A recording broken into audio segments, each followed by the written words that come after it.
to ShopRite this morning to get breakfast. They had French toast sticks, which I usually like, but this wasn't hitting or nothing. And so I tossed it out the window, hoping that birds would come and enjoy it. And for a while, I guess because I was sitting here, they weren't really feeling it.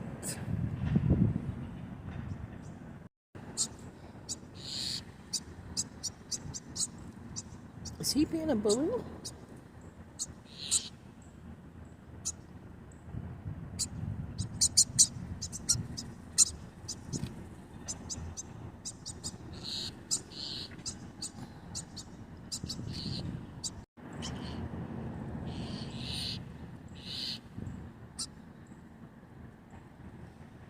Oh, he's gonna come and take the whole damn thing.